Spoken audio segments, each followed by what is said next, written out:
Podemos começar? Recomeçar? Pessoal, só vamos dar um fechamento. Os dois primeiros momentos é a criação do mundo e a revelação de Deus dentro do mundo, mas o terceiro e conclusivo momento da história da civilização humana, da história da criação do homem, é a redenção, quando o efeito espiritual dos nossos atos será revelado nesse mundo sob forma do mundo vindouro, o mundo da recompensa pela nossa atuação, no período dos quase 7.000 anos de existência do universo. Nós vamos abrir isso aqui nas palavras do Rebbe. Deverá ocorrer o mais rapidamente possível. O Rebbe procurou nos conscientizar, o Rebbe, o líder máximo da nossa geração, procurou nos conscientizar de que nós somos a última geração do exílio e a primeira geração da redenção, e com atos de bondade, solidariedade humana, estudando sistematicamente sobre assuntos de Mashiach e Geulah, nós vamos agilizar ao máximo o processo irreversível e irrefreável de revelação do Mashiach e do mundo vindouro. Deus se revelou no Monte Sinai, mas somente por uns instantes. Depois ele voltou a se ocultar. Mas futuramente, quando Deus se revelar no mundo, subsequentemente, em seguida, a revelação do Mashiach, Deus vai se revelar de forma definitiva dentro do aspecto físico e material. Esse mesmo Deus que não tem cara, esse mesmo Deus que não tem corpo, esse mesmo Deus que nós vamos percebê-lo não somente com os nossos olhos. O rei David falou, Mipsari ereze Eloká. Da minha pele e da minha carne verei Deus. Ou seja, a nossa percepção de Deus será muito maior que a percepção da imagem captada pelos olhos, da visão. Vai ser uma percepção muito mais plena, muito maior ainda que a percepção da claridade do dia. E o Rebbe disse que isso vai ocorrer o mais rapidamente possível nessa geração, a qualquer momento, e a qualquer momento mesmo, se Deus quiser. Amém. Vamos abrir agora a sequência para que todos os presentes possam formular as suas perguntas e as suas dúvidas, de forma que, na medida das possibilidades, procuremos esclarecê-las. Por gentileza, aquele que quiser perguntar, é só reagir o fone. Por gentileza, com vocês, a palavra, por favor.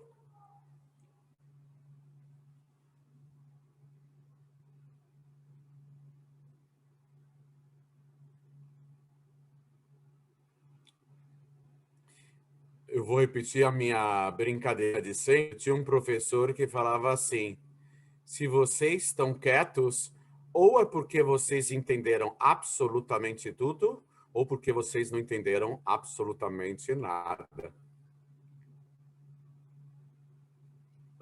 Alguém tem alguma pergunta, pessoal?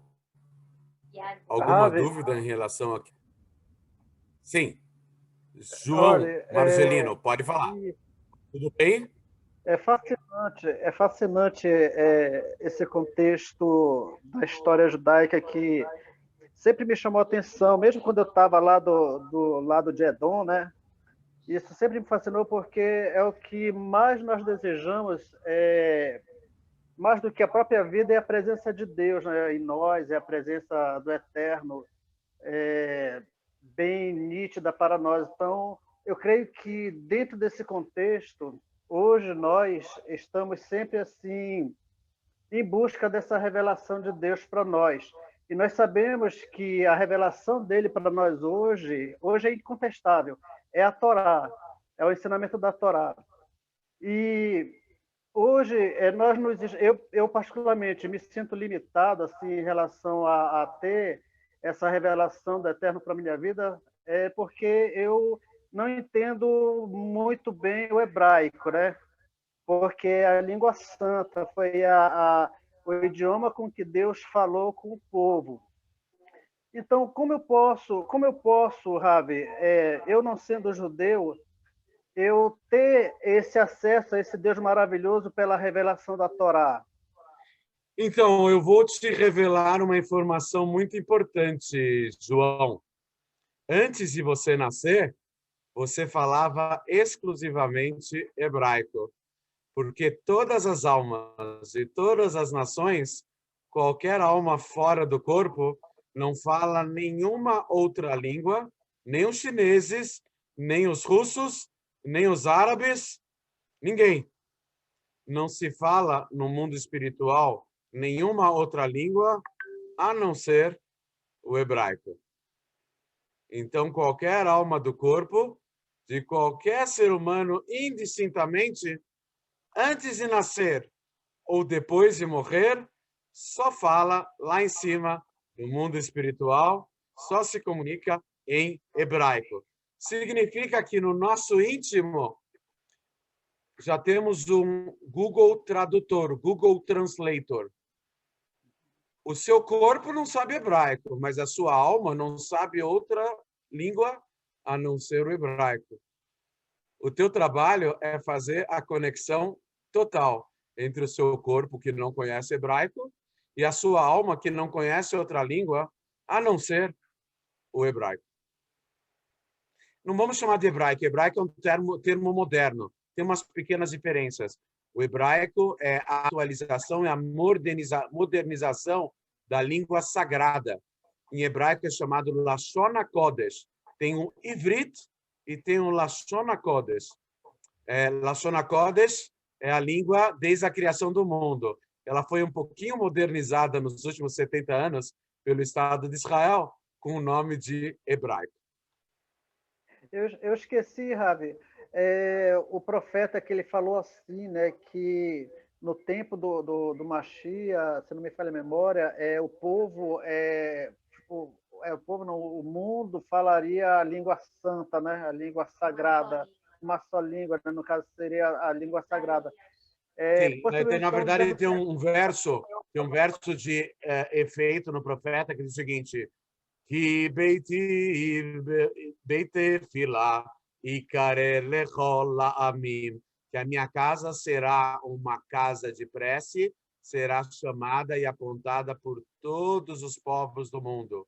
O Beit HaMikdash, todas as nações do mundo visitarão o Beit HaMikdash. Eu esqueci ainda de falar mais um aspecto importante da revelação de Deus no futuro.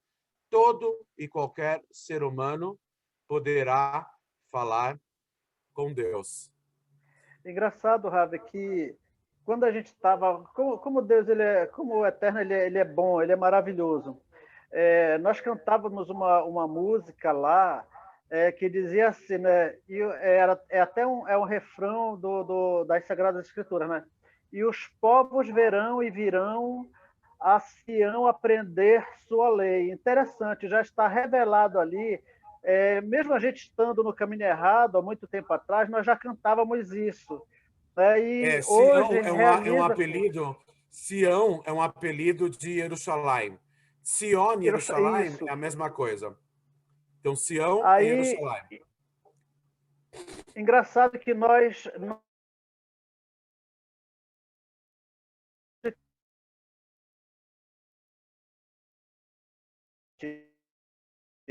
você colocou aí para nós, né, as vendas do nossos olhos, né, aquela camada mais grossa da nossa vista foi retirada para De nós. acordo com a sua observação, eu vou citar uma passagem do Códex, do Yad HaZaká, do Mishneh Torah, a obra monumental do Maimônides, do Rambam.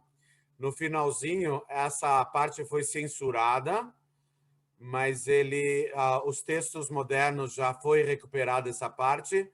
Ele diz o seguinte: nas leis dos reis e de suas guerras e nas leis sobre a identificação do Mashiach. Ele fala o seguinte: Jesus, o Nazareno, e Maomé, o louco, vieram para o mundo somente para prepará-lo ao conhecerem, mesmo que superficialmente, a Torá, para familiarizar o mundo com a mensagem maior de Israel ao encontro de Mashiach.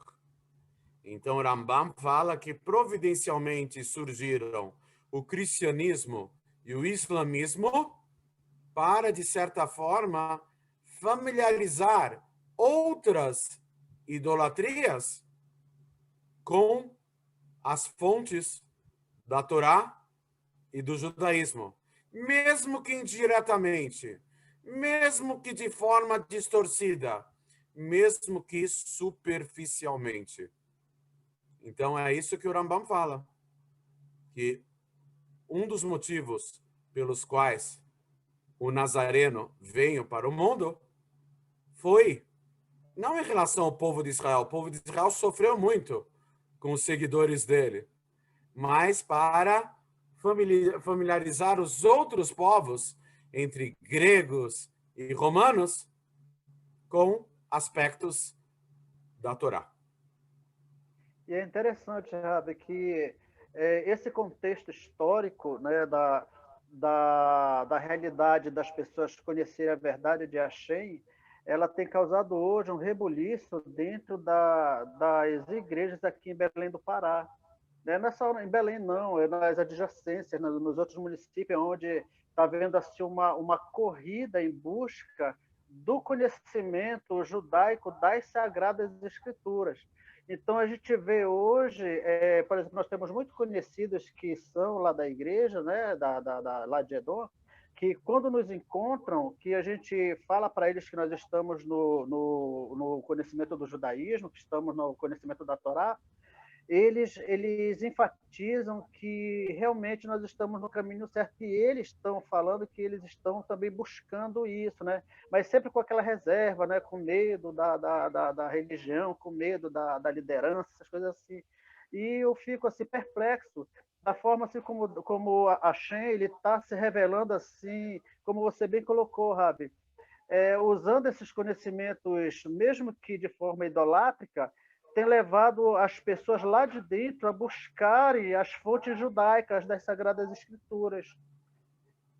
E é interessante que está havendo uma ruptura mesmo com a idolatria. As pessoas hoje não chamam Então, a mais. maior prova... Então, Pode a falar, Rabi. maior prova da proximidade do Mashiach, do verdadeiro Mashiach, é a adesão, uma proximidade maior do povo de Israel, do judaísmo.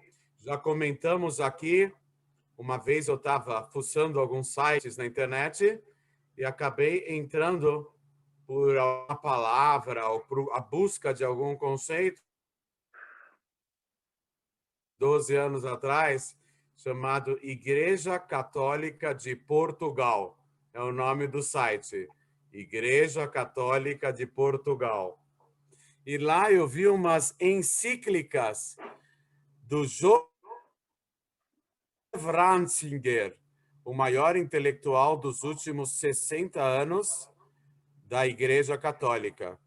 O Bento XVI, dizem algumas pessoas dizem que ele era o Papa Negro. O que é Papa Negro? Os bispos se vestem de preto e o Papa se veste de branco. Papa Negro.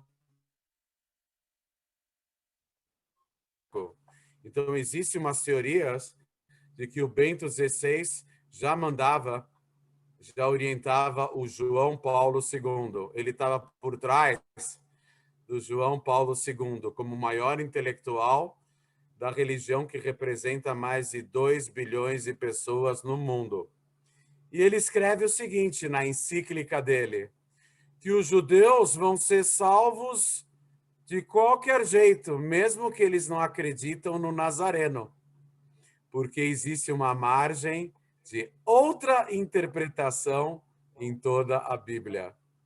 Quando o representante da maior religião do mundo diz que os judeus serão salvos, mesmo sem acreditar no dito cujo, então Joseph Ratzinger, Bento XVI, acabou totalmente com a base do cristianismo, do catolicismo, do protestantismo, das religiões evangélicas, pentecostais, etc., etc., porque ele falou que os judeus vão ser salvos de qualquer jeito, mesmo sem acreditar no fulano.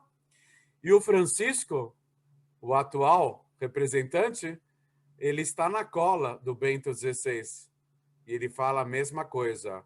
Esse é um sinal da proximidade máxima da vinda do Mashiach. Os mesmos clérigos que há 1.500 anos atrás decapitavam judeus, arrancavam literalmente a sua pele, desmembravam, arrancavam seus olhos e depois o queimava vivo numa fogueira, são os mesmos clérigos que dizem hoje em dia que os judeus não precisam acreditar no fulano de tal, porque serão salvos do mesmo jeito. Por quem? Por Deus, pelo verdadeiro Deus. Então, nós vemos que a adesão dos povos à tradição judaica, uma proximidade maior, uma amistosidade maior, hoje em dia, é o prenúncio da vinda do Mashiach, onde todos os povos em uníssono entoarão cânticos de louvor a um Deus totalmente revelado no mundo físico e material. Sempre lembrando, um Deus que não tem cara, que não tem corpo, que nunca nasceu, que nunca morreu, o Deus único e infinito, o Todo-Poderoso. Rabi, Shalom. Eu estou ouvindo um comentário do nosso amigo João. Fala, Elial. Elial é nome Shalom. de anjo, hein? Não é só nome de profeta, é nome de anjo também. O profeta que virou anjo. Profeta que criou anjo, interessante, essa eu não sabia. O Elial Hanavi não era só o profeta Elias. O Elial Hanavi é o nome de um anjo. O profeta Elias existe desde a criação do mundo. Elial Hanavi se revelou como profeta Elias, mas ele não tem uma alma humana. O profeta Elias tem uma alma angelical. Ele não é um ser humano. O profeta Elias é um anjo. Que lindo, muito bonito, eu não sabia. Toda. Bom, eu vi o comentário do nosso amigo João. Eu, né, alguns anos atrás, eu tive participação também de Edom, né, e eu vejo que hoje, né, pelo comentário dele, que praticamente é uma engenharia reversa no sentido, né, de compreensão e também de entendimento, né, da Torá. Porque quando a pessoa está buscando a Hesed, né, a bondade de Hashem, a misericórdia de Hashem, ela de alguma forma alcança a pessoa. Eu acredito assim, porque nos escritos, né, tem uns escritos, né, JC, né, tido como Jesus aí, que lá fala que, né, tem um comentário que fala: o que eu faço para ser salvo? Aí, né, tem um comentário, né, o que faço para ser salvo? Aí, né, é dito o seguinte: observa os mandamentos. Aí, né, onde fala, quando fala a respeito dos mandamentos, a gente olha que os mandamentos eles são cumpridos, né, pelos Yehudim, né, em toda a terra, e ele faz um comentário também, né, que a salvação ela vem dos judeus, no sentido de que, pela compreensão, né, das Sagradas Escrituras e do propósito de Hashem, né, a salvação vem unicamente, né, de Hashem, porque em Shayahu, né, fala, né, que a salvação ela vem né, de Hashem somente vem a salvação. Então é uma engenharia, né, eu coloco entre aspas aqui, reversa daqueles que realmente desejam conhecer Hashem, porque é desfeito todos os dogmas, toda uma crença, e aprofundando no desejo de conhecer Hashem, as coisas começam a acontecer. Eu, em particular, aconteceu comigo, né? Há muitos anos atrás, eu comecei a olhar no livro de Vaikra e estava falando ali: olha, não comer carne de porco, e aquilo ali começou a me incomodar, né? No sentido de, poxa, o que está sendo dito aqui são orientações para a santidade, e fala de um animal que não é de acordo com a vontade de Hashem. E depois eu, né, li em Shemot, né, num livro que nós estamos agora lendo as porções atualmente, né, a respeito, né, da observância do Shabat. E eu fui questionar, né, o meu tutor na ocasião, e ele falou: olha, não é assim que funciona. Aqui funciona do meu jeito e pode deixar que eu me dou com Deus. Eu falei: meu Deus, aqui não dá para mim mais, não. E aí, né, eu tive muitos confrontos com isso, né, e bendito seja o Eterno. Essas indagações, as perguntas que vêm, quando a gente vê as incoerências e o desejo da verdade, acaba nos direcionando, né, a Hashem. Eu acredito nessa engenharia reversa nesse sentido. Nós vamos fazer uma pequena complementar um pouquinho a Por ideia favor, por favor. do Elial, explicando o seguinte: a parte revelada da Torá também fala um pouquinho de salvação, outros círculos ortodoxos. Mas quando a gente adentra a Hassidut, a filosofia hassídica e a mística do judaísmo, nós vemos que salvação, como já comentamos aqui anteriormente, e vamos repetir, quando eu repito certos conceitos, é para enfatizá-los. Uma forma de ênfase é a repetição de certos conceitos. Então, quando uma criança pequena de 3, 4 anos, 5 anos vai para uma festinha de criança, a criança é muito pura. Qual é a primeira pergunta que ela faz? Cadê o brinde? A gente fica até com vergonha, né? Porque a criança é muito pura. Pensou, falou. Cadê o brinde? Mas o brinde é só o brinde. Na festinha de aniversário, tem o bolo de chocolate, tem o palhaço, tem as brincadeiras, tem muita coisa legal na festinha de criança. O brinde é dado de bandeja, de mão beijada, é só brinde. Salvação, quem adentra um pouquinho mais a mística do judaísmo, salvação é a casquinha. Salvação é o brinde, vem de bandeja. Não é o principal sermos salvos. Salvação é um desdobramento que vem de bandeja. O principal é fazermos a vontade de Deus. Esse é o principal propósito. As pessoas têm um instinto de autopreservação e elas ficam com medo. O que vai ser de mim? Se a pessoa realmente se ligar a Deus e confiar em Deus, saber, Deus é um pai extremoso. Tudo que ele faz é para o bem. Ele vai cuidar de mim porque ele ama infinitamente cada uma das suas criaturas. Ele criou o homem à sua imagem e semelhança. Imagem é a partícula divina dentro do homem, é a alma. E semelhança é a capacidade de escolher entre uma coisa e outra, discernimento. E nos ama infinitamente. podemos ficar tranquilos. Ah, mas quem não cumprir a vontade de Deus não vai alcançar a salvação. Não, não é bem assim. Quem não cumprir a vontade de Deus e não vai alcançar a salvação, talvez por mérito próprio. Mas se tiver alguém bem bonzinho que rezar por ele, ele vai alcançar de alguma forma, não por mérito próprio, mas por mérito de terceiros. Se alguém rezar pelo picareta, o picareta tem lugar também.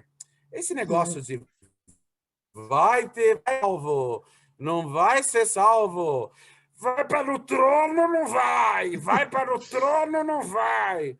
Aqui não é a discoteca do Chacrinha, para ser salvo ou não ser salvo, vai para o trono, não vai, vai ganhar troféu abacaxi, quem quer bacalhau? Não, não é nada disso. Primeiro servir a Deus. O resto é consequência natural. Se a gente fizer a vontade de Deus, ser salvo não é nada. É o mínimo do mínimo. Perto de nós nos conectarmos com Deus, o resto é brinde. Primeira coisa que a criança pergunta quando vai na festinha, cadê o brinde? Mas é só Mas brinde. o mais... Brinde é um pacotinho pequenininho. Salvação é um pacotinho desse tamanho. Comparativo ao quê? A conexão com Deus. Se me permite, Rabino. Não tem tamanho a salvação perto da conexão com Deus. Sabe por quê? Porque a verdadeira salvação é a conexão com Deus. Se me permite, Rabino, muito bonito aí, foi muito bem explicado. A criança vai para casa com um pacotinho, um brinde, mas o mais gostoso foi o que ela viveu, o relacionamento com os demais crianças, aquilo que ela viveu, que ela experimentou, a intensidade, né, na festa, com seus amigos, com seus colegas, a convivência, o relacionamento, é imensurável. As brincadeiras não têm preço. O relacionamento não tem preço. Então, essa é a ideia maior da salvação. Estarmos conectados com Deus. Vamos nos lembrar que estarmos conectados com Deus é uma volta. É uma volta. Porque a alma, antes de entrar no corpo, estava totalmente conectada com Deus. Então, não é tão estranho estarmos próximos de Hashem.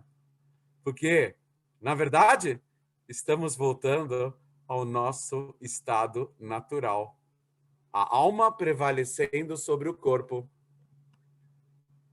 Voltamos a um nível maior ainda. A pergunta é, por que a alma que está nos mundos espirituais, os mais elevados, começa a cair num buraco sem fundo? A alma, qualquer alma, uma alma é maior que o universo inteiro. Porque ela não tem tamanho, o universo tem tamanho, e ela não. Então, uma alma é maior que o universo inteiro. E, de repente, ela tem que entrar no corpinho de uma criança que acabou de nascer, está com frio, vai começar a querer mamar, faz xixi, faz cocô, vão embrulhá-la, vão levá-la para um lugar, para outro lugar. A criança não sabe falar, só sabe chorar, quer mamar.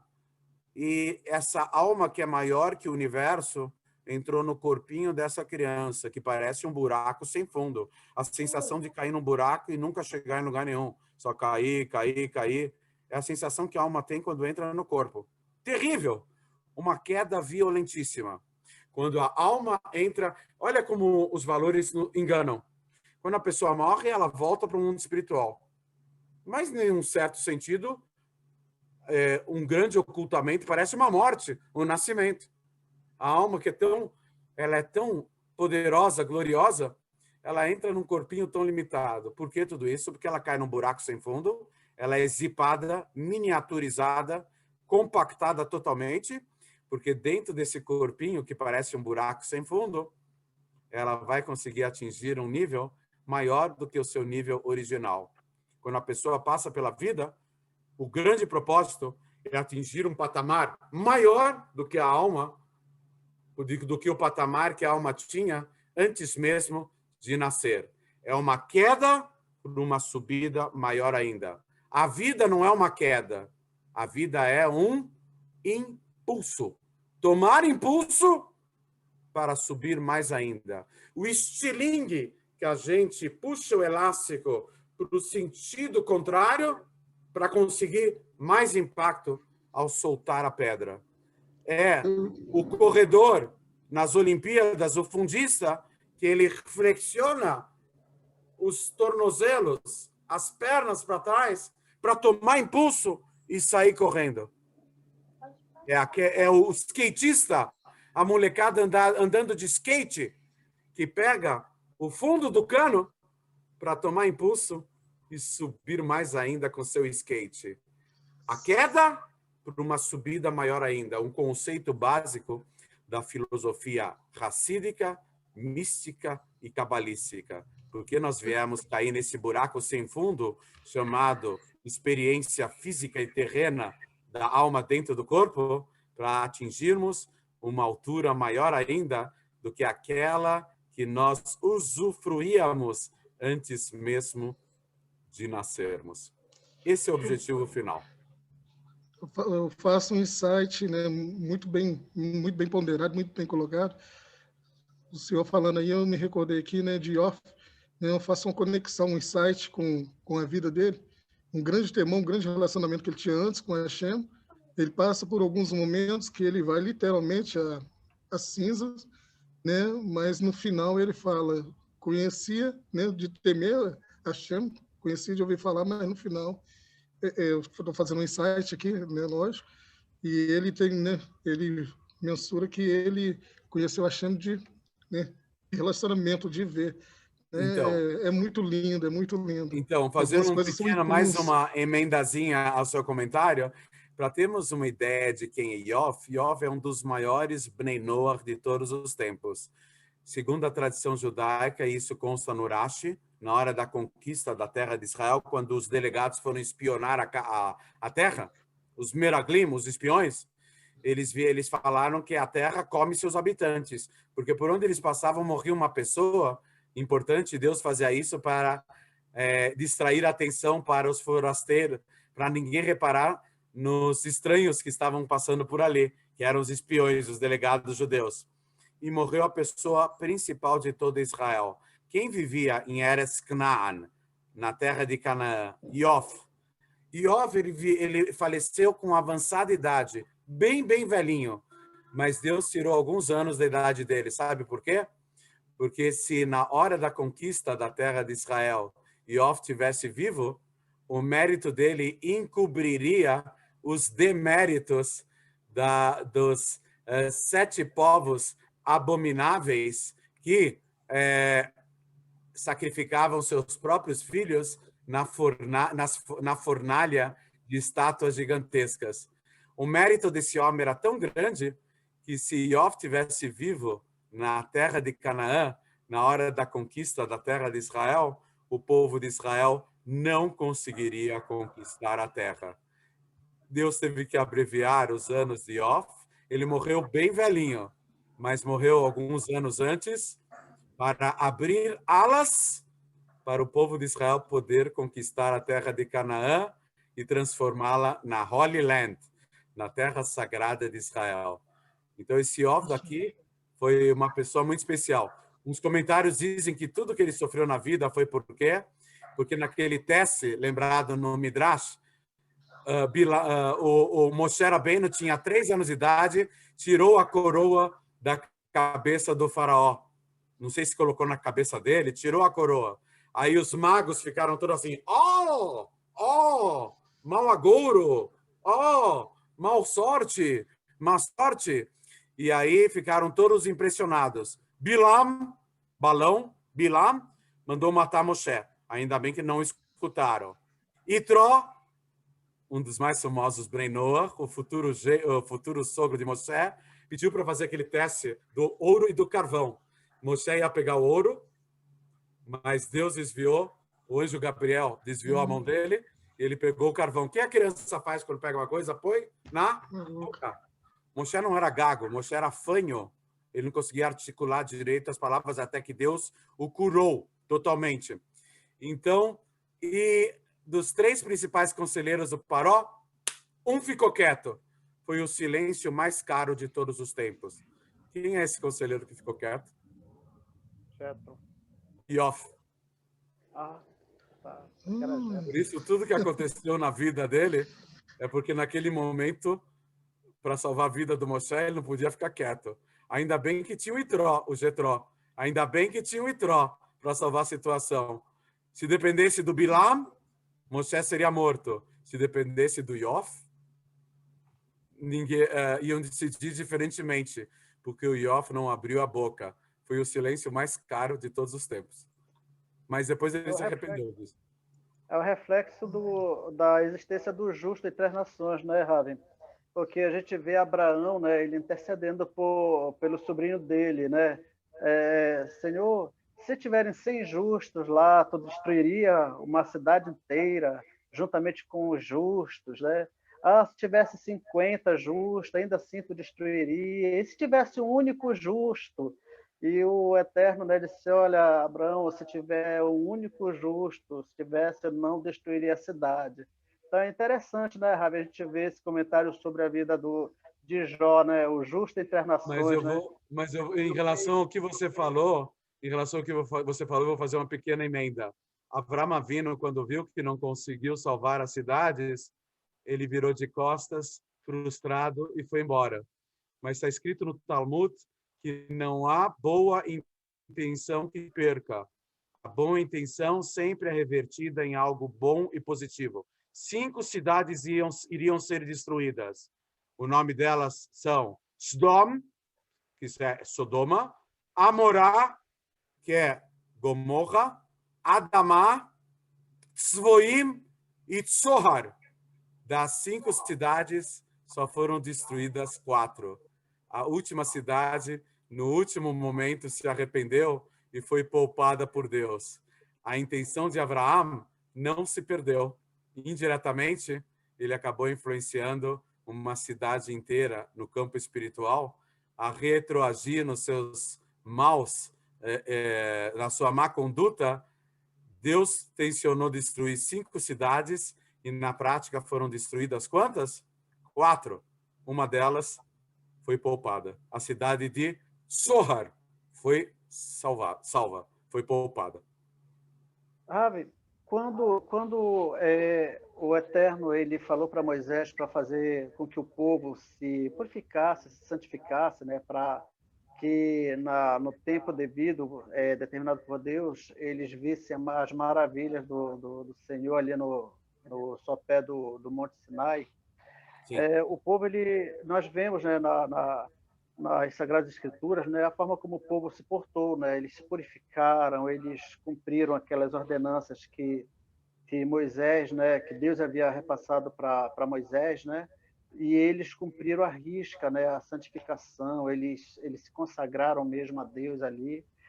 E hoje, nós, como Benei Noas, nós, da onde viemos, no caso, nós sempre tínhamos assim aquela ideia de nos consagrarmos, né, para vermos assim Deus operando, né? E isso para nós, eu falo como Benei Noa, né, que estou há 4 anos no caminho da Torá. Bate aquela ansiedade assim, porque é fascinante, Ravi, a gente olhar a história, né? A história com H mesmo, né? A história lá do monte, né? João, eu vou tomar a liberdade de te interromper, porque temos exatamente 1 minuto para terminar essa transmissão. E vou dizer, desculpa, mas eu vou dizer o seguinte, é uma opinião pessoal minha. Os Bnei Noach, na minha humilde opinião, só vão surgir, na verdade, quando o Mashiach aparecer. Porque eu sou da opinião que dos 20 a 30 milhões de brasileiros que estão descendentes dos cristãos novos, 1.200.000 serão identificados pelo Mashiach como judeus de fato. E eu tenho a leve impressão que os 15.000 Bnei Noach pertencem a esse 1.200.000 que serão identificados pelo Mashiach como judeus de fato. É nisso que eu acredito. Eu tenho certeza que quando o Mashiach se revelar, todos aqui na tela vão se revelar não como Bnei Noach, mas como descendentes diretos